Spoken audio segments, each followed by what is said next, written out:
परंतु 4 सुलतानांनी एकत्र मिळून विजयनगरचा राजा रामरायाला संपविले. राक्षस तागडीच्या प्रचंड युद्धात हिंदूंचा शेवटचा सम्राट संपला. रामरायाच्या 10 लाख फौजेचा पराभव झाला.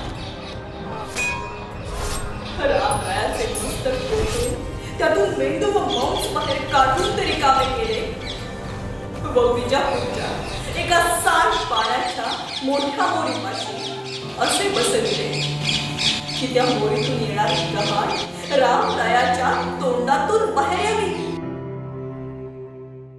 शुंभ निशुंभ महिषासुरादी राक्षसांचा संहार करणाऱ्या आदिशक्ती तुळजा भवानीच्या दरवाज्यावर मुठी आपटून एकनाथ आक्रोश करीत होते. करवीर आंबे दार उघड, माहूर लक्ष्मी दार उघड, कंस रावण तूच मारलेस, हिरण्यकश्यपूची आतडी तूच काढलीस, सागर बांधून या शिळी करीसी लंकेची होळी, नवखंड पृथ्वी तुझी जोळी, सप्त पाताळी पावले अशी तुझी कीर्ती, अशी तुझी मूर्ती, अशी तुझी भीती, अशी तुझी शक्ती. मग वय आता तारलव का बसली आहेस?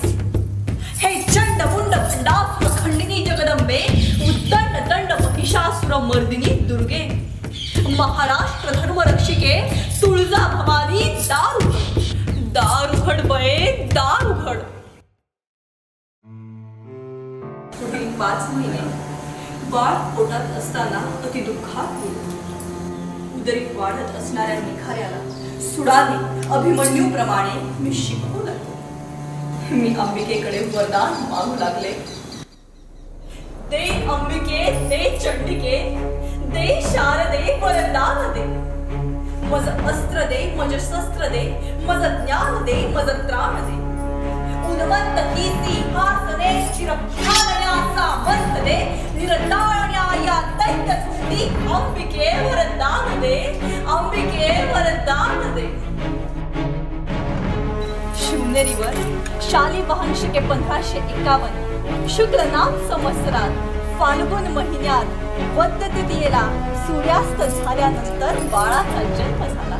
पुत्र सह्याद्रीला झाला, पुत्र महाराष्ट्राला झाला, पुत्र भारत वर्षाला झाला. सुलतानांनो, तुमचा काळ जन्माला आला. तुमच्या उन्मत्त तख्ताच्या चिरफळा उडविण्याकरिता कृष्ण जन्माला आला, कृष्ण जन्माला आला.